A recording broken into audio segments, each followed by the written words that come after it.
Kia ora tātou, tēnei te mihi atu ki a koutou, tēnei ata. Te kaikara kia, Albi, tēnā koe te parangitira.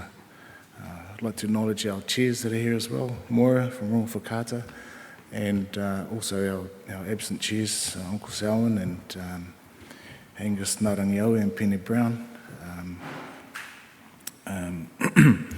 and acknowledge the whare, tēnā koe te whare. My name is Matene Blanford. A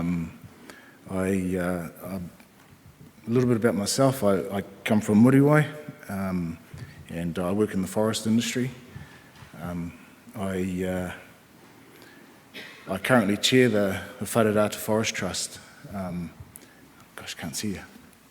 I chair the Tairāwhiti Forest Trust, and so Tairāwhiti is 8,500 hectares. Duke in New Zealand has a lease over it, and it's owned 50% ownership by my iwi, Tāmanuhiri Tūtu Poroporo, and 50% is owned by the Tātou Tātou o Te Wairoa cluster iwi. It's made up of the 7 iwi groups there.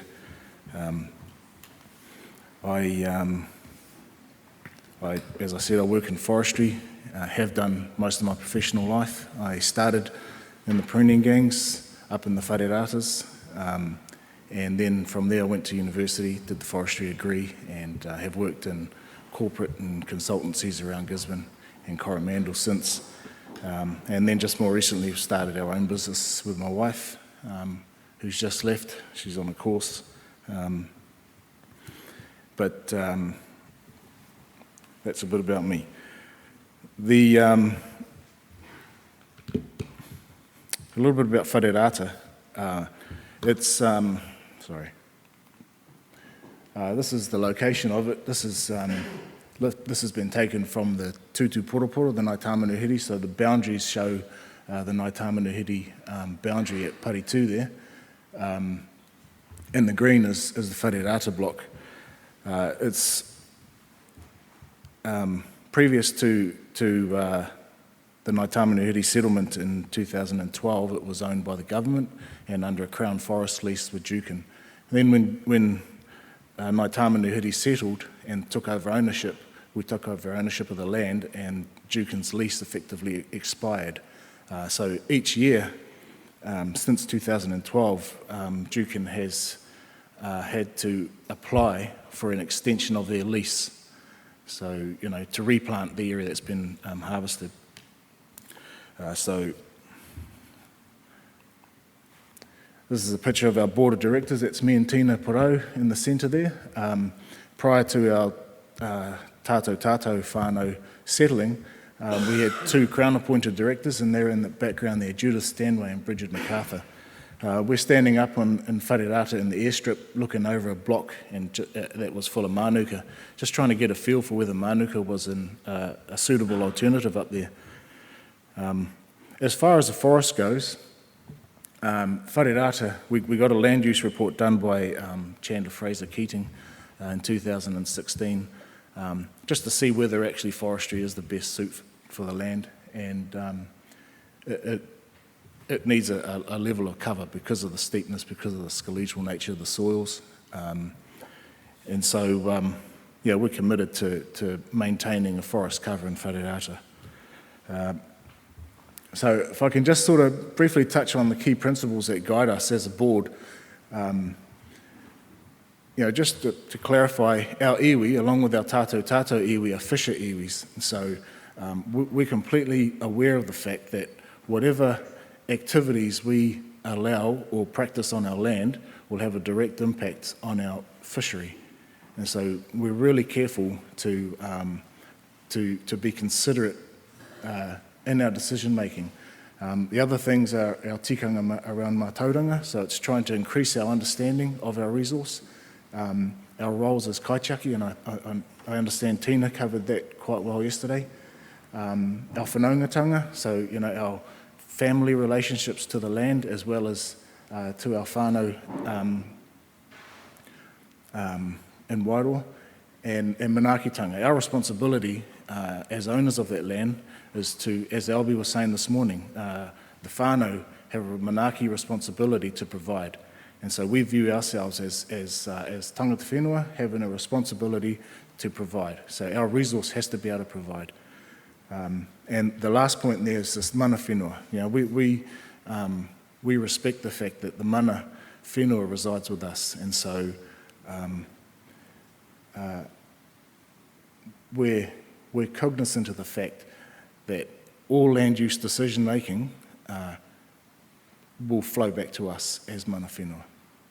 Okay, so let's get the ball rolling. In 2014, we held a strategic wānanga with our owners, and we asked the question, what are your aspirations for whare rata? And this is quite exciting because, you know, for 150 years, you can imagine that we've felt locked out from our land. And so this was a great opportunity. And, you know, I remember some of the nannies that were there jumped up and said, get rid of those jolly pine trees, put them all into native, and you know, so it was really good. We actually got to have really good conversations, and we really wanted to identify what are your non-negotiables. When we go to negotiate for Jukin's ability, or whoever is going to lease this land, whoever's going to come on here, we need to know what your aspirations are. And so we ended up with a list of non-negotiables, and the very, very first one was protection of land and waterways. You know, biodiversity. I remember Auntie Kui jumped up and said that she wanted to see the korowai, the cloak. She wanted to see the land cloaked in Māori rākau. Our people wanted to have a cultural identity with the land. You know, they'd been shut out for 150 years.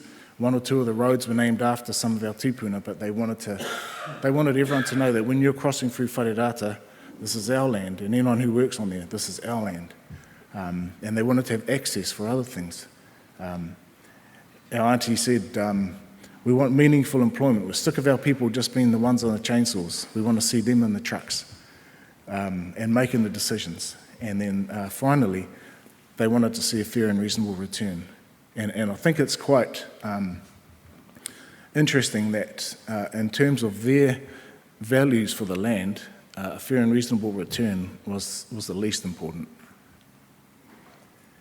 So we compared their aspirations, we had a look at them, and we had a look at the existing Crown Forest licence, and we realised that the two weren't in sync. And so we've gone to a great deal of effort over the last 2 or 3 years to rewrite the forestry right. And we've made good progress there. So I'll sort of touch on those points, and this is what we've hardwired into the new forestry right. So as I said, protection of land and waterways was the highest priority. And so we've established, the forestry right establishes benchmarks in water wellness. So we want to understand what the quality of the water is like today, and then we want to be able to report back to our owners on that and make sure that the practices are improving it. We developed a riparian management plan, which was really about identifying those areas within the total whare rata land area that were high risk, that were low productivity, and ultimately high cost. So the photo there is of the Kopu Āwhara catchment, and in 2014 there was a massive rain event in whare rata and a huge amount of slips on the recently exposed cutover up the Kopu Āwhara, and we had a massive migration of sediment and slash that ended up at Mahia. So we've identified as part of our riparian management strategy to look at those areas and remove them from the forestry right, and to do something interesting with them, whether it's replant them in manuka and run a honey business, temporarily for the life of the manuka, and then ultimately to retire them permanently. And I have this kind of theory, and I've been in forestry for a while, and I have this theory that forestry is quite big scale, and we tend to do things on averages. So the better parts of whare rata will be pulling up the value of the poorer parts. And I have this theory that if we take out the poorer parts and only have the better country, the safer country, and a forest crop, then we won't have the poorer areas pulling it down. I hope that makes sense. Okay, so the other one was enhanced biodiversity with korowai Māori. So this is also in the Kopu Āwhara catchment. It's a lovely enclave of native, and so part of what we're trying to achieve is contiguous corridors of native. So up the Korpuawhata catchment, where we've got this lovely bit of native here, we want to see that continue up into the top reaches of the watersheds and catchment, and to create contiguous corridors of native that are all connected. And that sort of ties in, because your most at-risk areas are generally those steep faces above the creeks anyway. We've had a really great success there. Duke and Nisho found some white kakabeak in one of the native enclaves, which was considered to be extinct at the time, or extremely rare, and then they've been able to propagate and get some growing, so we're quite excited about that.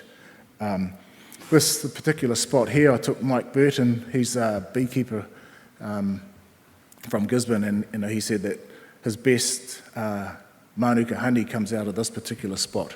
So it's got very high UMF, so we're looking at things like eco-sourcing the seed out of here, and growing seed that we can plant out in Wharirata as well as with our other Māori land blocks. So this is the cultural identity and affiliation. This is actually a road that I planned.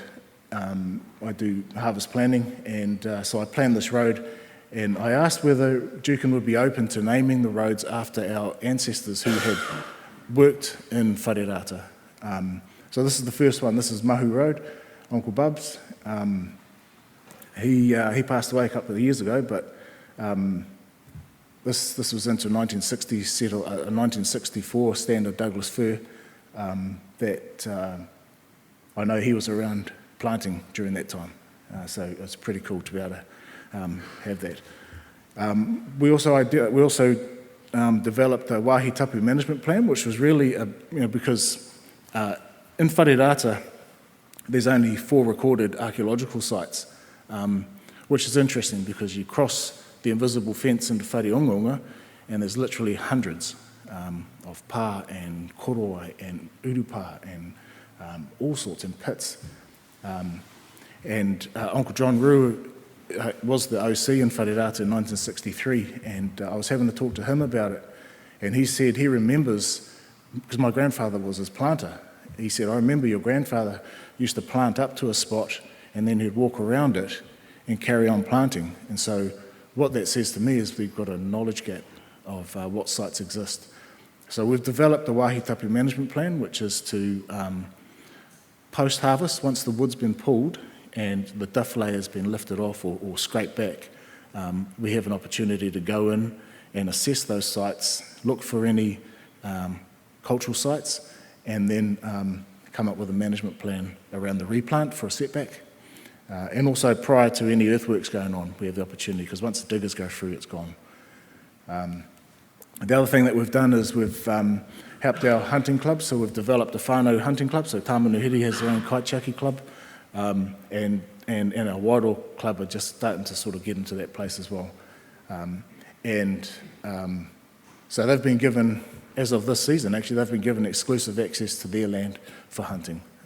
Jukin is still the PCBU, so there's still a relationship and a management there for health and safety purposes, but our guys are hunting, and our freezer at the pā is full.